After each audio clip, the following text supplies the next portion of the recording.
If you're new to our channel, please hit the subscribe button and click the bell button below. Thank you. Deputy Speaker Marcoleta. Mr. Chair, mga ilang tanong po sa official po ng PCGG. Magandang hapon po sa inyo. Magandang hapon po.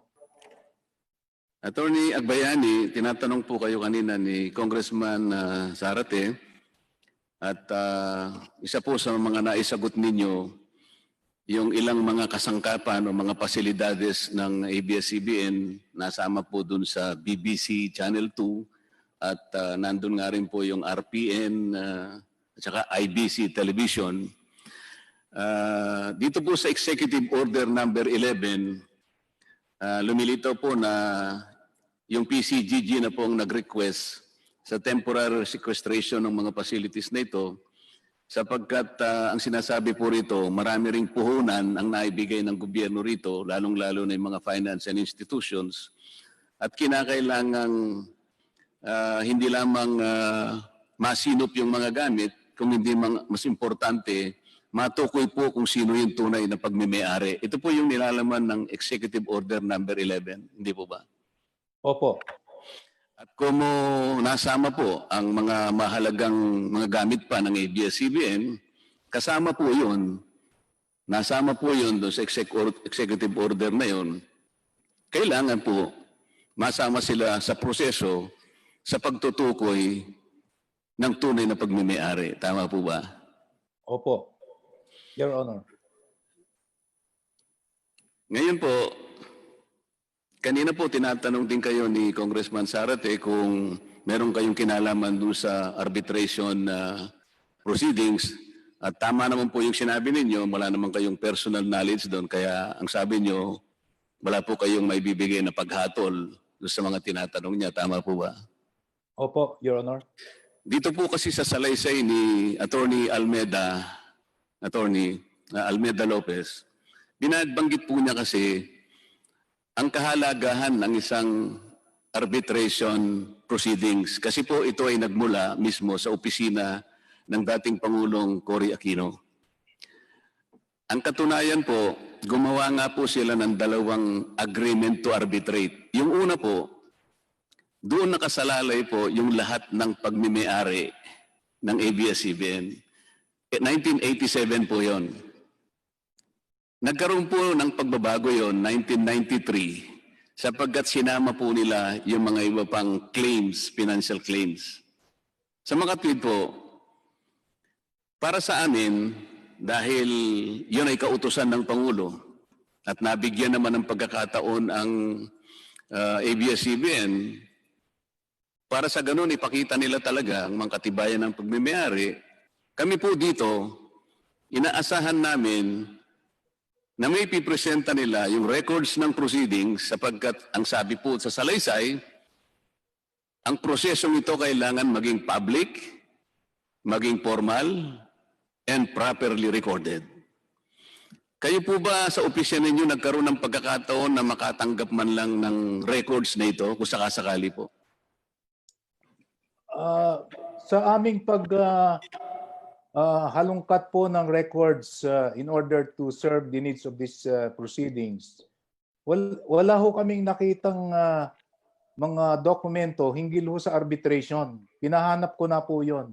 At sa halip, opo, salamat. Ang katunayan nga po, pati yung sekretaryo o sekretary po nung arbitration, si Attorney C. ata po ang pangalan, sa pagtatanong ko kanina, wala rin po siyang record palang may bibigay sa amin. Sa makatwid, yun pong compromise agreement, baka sakali nga pong merong ganun eh. Pero po, ang amin pong hinahanap ay yung arbitral award sapagkat yun po ay kautusan na nanggaling sa Pangulo. Maaari pong masabi doon, among others, na yung mga litigants will enter into a compromise agreement. Malinaw po na yung disposition po ng arbitration, which will be a part of the arbitration award, maring sinasabi po niyan na ang partido pwedeng mag-compromise agreement. But unless and until they produce that particular document formalizing the need of a compromise agreement, the compromise agreement cannot be a substitute for the arbitral award. Tama po ba yun, Attorney? Hindi ko po masyadong kabisado ang arbitration eh.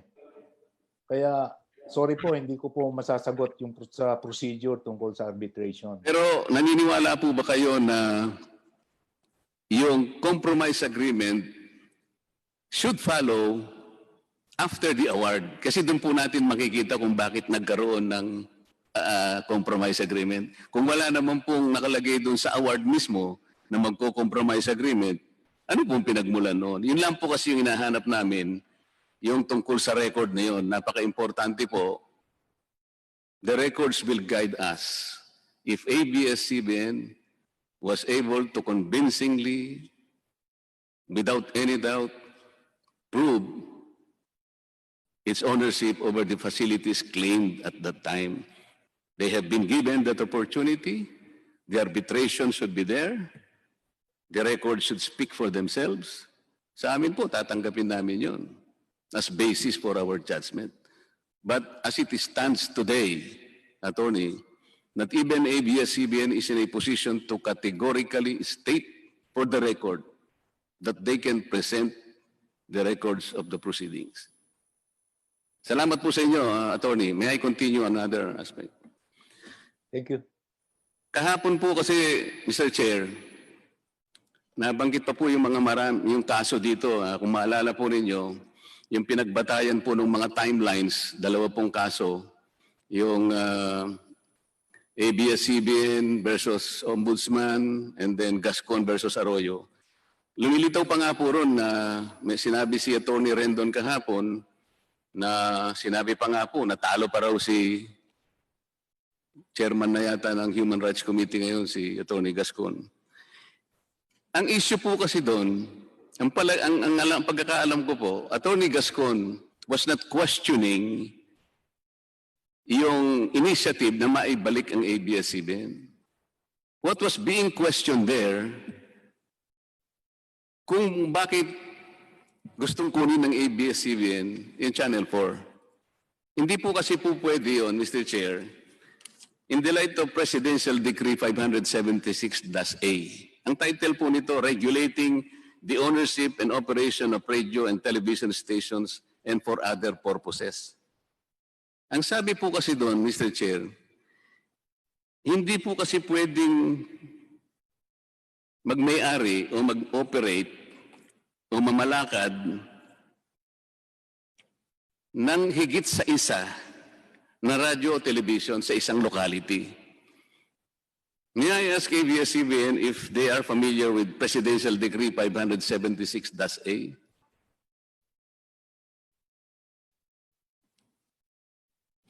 ABS-CBN. Mr. Chair, can the question be repeated? Are you familiar with Presidential Decree 576-A? That's the Presidential Decree 576-A. I've read it, Your Honor. And if you read this, under Section 3, it says, no person or corporation may own, operate, or manage more than one radio or television station in one municipality or city. Bakit po gusto pang kunin ng ABS-CBN noon ng Channel 4? Di po ba magiging dalawa ang pag-aari ninyo pagka nagkataon? Ito po ay ipinagbabawal ng Presidential Decree. Ang punto po nito ayaw po ni dating President Ferdinand Marcos na mayroong monopolyo. Yun po lang yung issue ng Gascon versus Arroyo, hindi po yung ABS-CBN. Kaya ang pinakadetalye nga po nito pati nga yung claim ninyo sa PTV4 o claim ninyo sa gobyerno, talagang dapat lang malagay talaga doon sa ayos Doon namin gustong makita ang lahat ng ito kung bakit magkakaroon ng compromise agreement. Hindi namin po babawalan kayo na magkaroon ng compromise agreement. Provided the compromise agreement was based on that arbitral award. Malinaw po kasi na ang kabayo po kasi dapat mauna sa kalesa. Hindi po pwede yung kalesa, hihilain po ng kabayo. Mr. Chair, the devil, sabi nga nila, is in the details. The compromise agreement will be the details. Ano po panggagalingan nun? Yung pong arbitration na pinanindigan nung sworn statement ni Attorney Augusto Almeida Lopez. Yun po yung dahilan kung bakit napaka-importante po ng record in order for us to be able to put a closure to this nagging, persisting issue of ownership. Salamat po. Maraming salamat, Deputy Speaker Marcoleta. Cong Marcoleta. Thank you, Mr. Chair. Doon po sa paghingi po natin ng record, let us be guided by two items. Dalawa po yung agreements to arbitrate. Ang isa po ay may petsang 1987, yung isa po 1993. Gusto ko pong balikan yon para magkaroon po tayo ng guide kung ano pong dokumento ang hinahanap natin. Dalawa po kasing items ang binabanggit dito sa dalawang arbitration agreements. Babasahin ko na po, medyo malabo lang, pero ang sabi po rito doon sa 1987 arbitration agreement, number 1, that they submit the claims of ABS-CBN for the return of the television and radio stations of ABS-CBN to a board of administrators composed of a chairman and 2 members for final adjudication and settlement, receiving into a future date to be agreed upon by the parties, the submission of other claims related thereto. Number 2,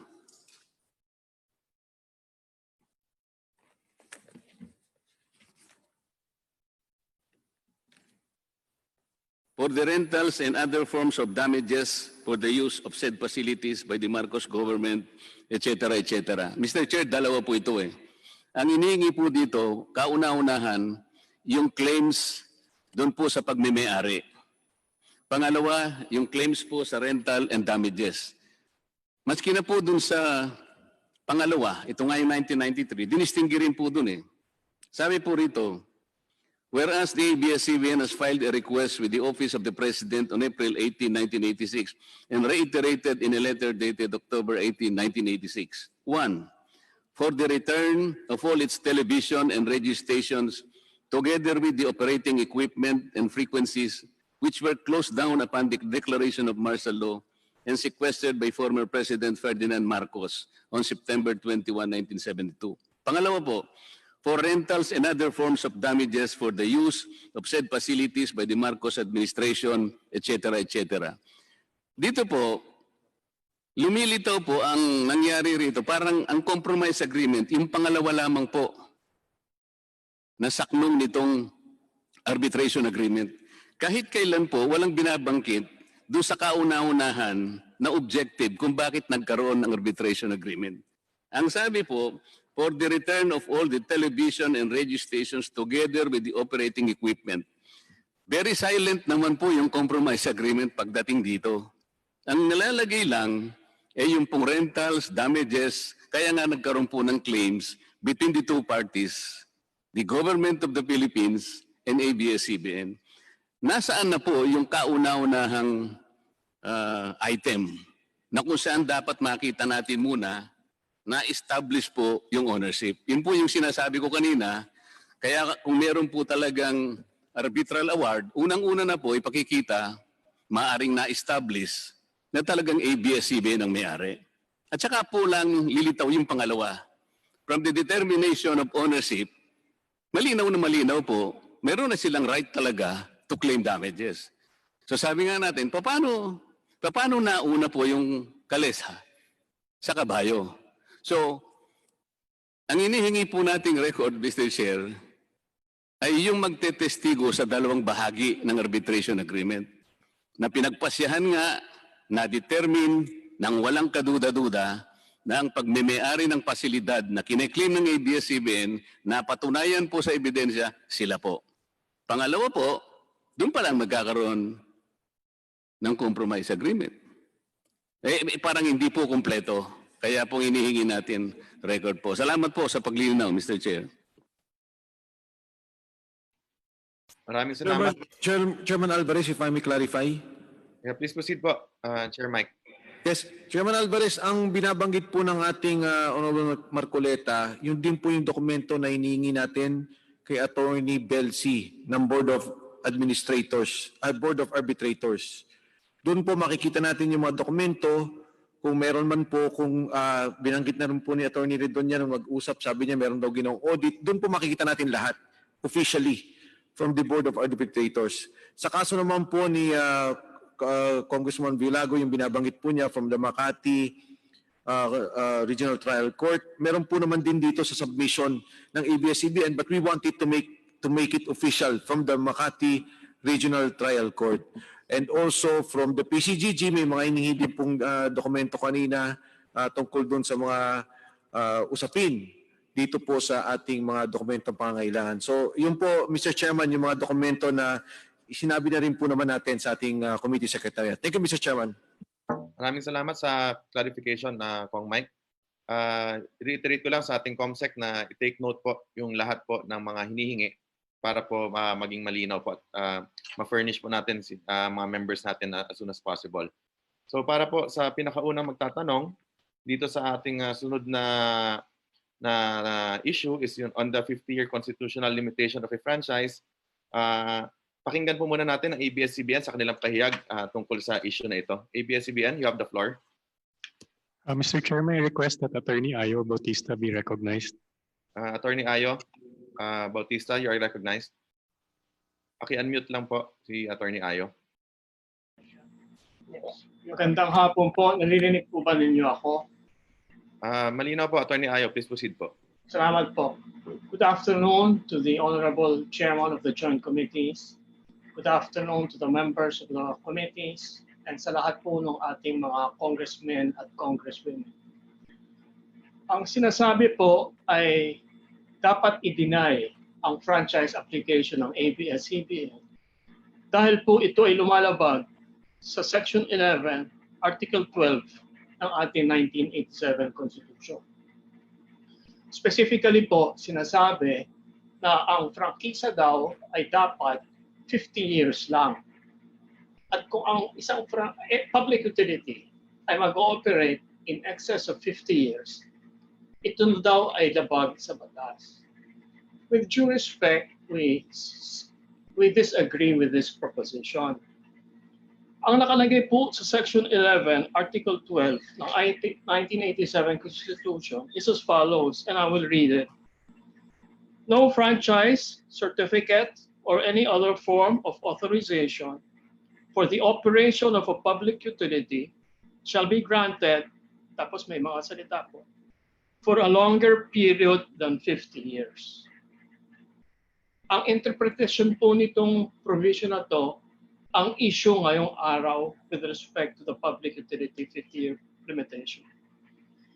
Ito pong Section 11, Article 12 ng 1987 Constitution ay nanggaling sa Section 8, Article 13 ng 1935 Constitution at sa Section 5, Article 14 of the 1973 Constitution. Yung tatlo pong provisions na ito ay exactly the same, similarly worded. Wala pong pinalitan sa pananalita ng provision na ito. Ang aming pong submission is that on its face, the 50-year limit applies to each franchise certificate of authorization and does not prohibit the grant of a new franchise to the same entity.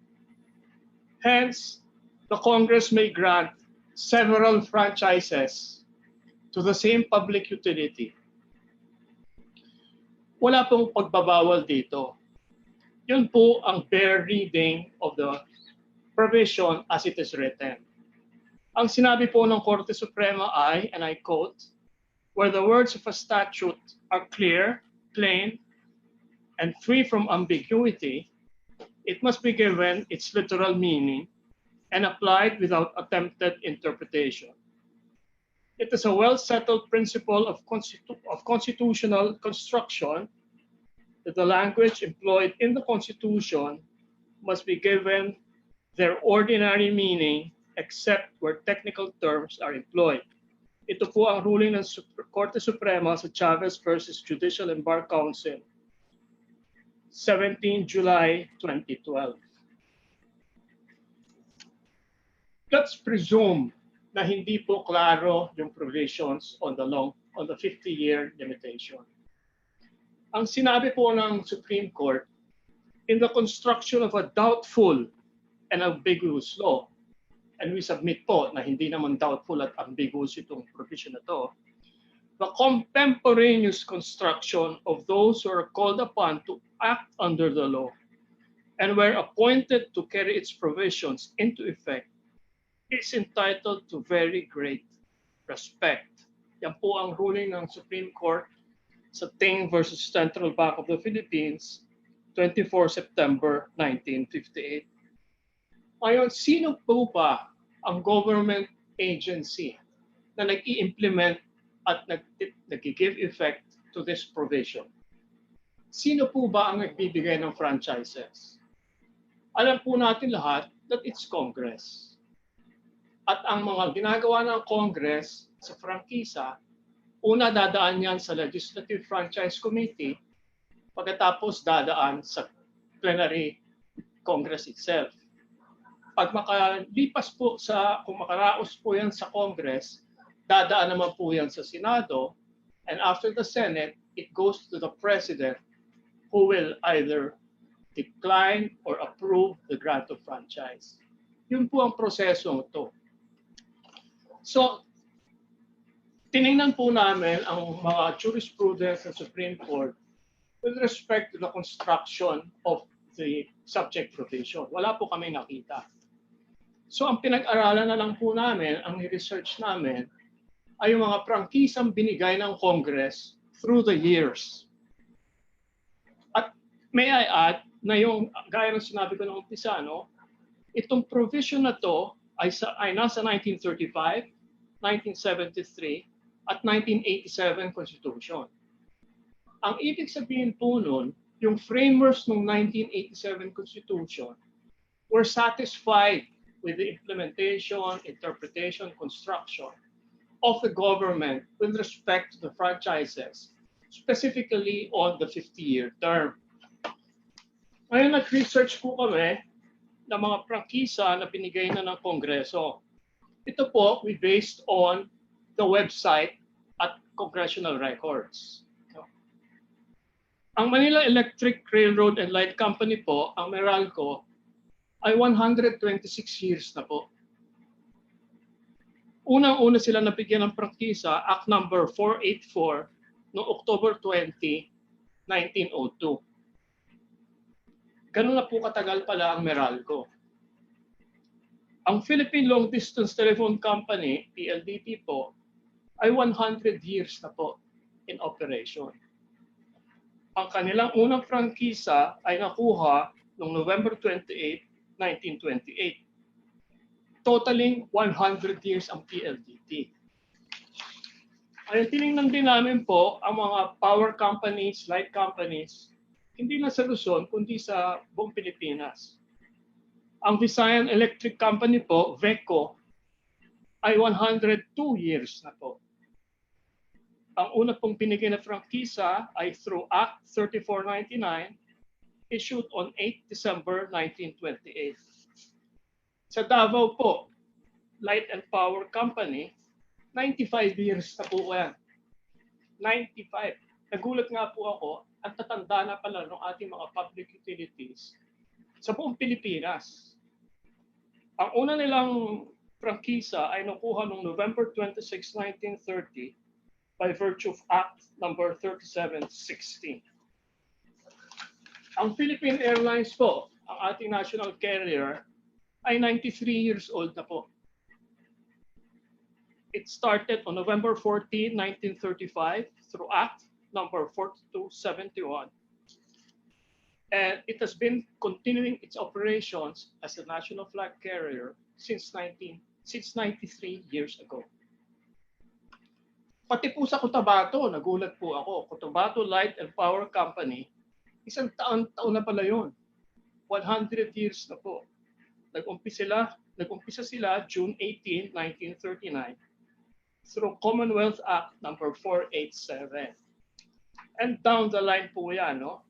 Tinignan rin po namin ang mga telco, radio broadcast, TV broadcast at media. Ang PT&T po ay 76 years old na. Ito po ay telecommunications company. Ang Catholic Bishops' Conference po na meron broadcasting and TV stations ay 75 years na po. Ang Iglesia ng Cristo, meron din po silang radio stations. Una silang binigyan noong June 16, 1965, and they have a total of 75 years. Ang GMA7 po, sila mismo po, sinasabi nila sa kanilang mga announcements, they are 70 years old in their operations. So, with the rest of the broadcasting company po, ABC5 is 62 years, IBC13 is 70 years. Sa totoo po, nung binilang namin lahat ng TV broadcast media stations, lagpas po 10 ang meron pong franchise terms na in excess of 50 years. So ang aming pong submission ay wala pong nalalabag na constitutional provision kung bigay po yung aming application for a new franchise exceeding 50 years, or in operation 50 years. Kasi sinasabi po, 60 years na kami ngayon. Ang malaki pong in closing, I want to highlight na kapag ang finding po ng Kongreso ay kailangan 50 years lang in operation ang isang public utility, lahat pong itong mga korporasyon na binanggit ko ay violative of the Constitution yung kanilang prangkisa. So wala na tayong Meralco, wala na tayong PLDT, wala na tayong Philippine Airlines, wala na po tayong mga TV stations, wala tayong radio stations. Kaya napakabigat po yung bintang na kailangan 50 years lang ang public utility. Sa totoo lang po, sa SEC, any corporation can exist for as long as it is renewing its articles of incorporation and filing for an extension. Ang nakalagay po sa ating saligang batas, no franchise, no certificate, no authority shall be in excess of 50 years. Kung ginusto po ng constitutional framers na ilimit lang yan sa 50 years, sasabihin po nila categorically na a public utility company or a telco company or a media company cannot operate more than 50 years. Yun po ang aming submission. Marami pong salamat.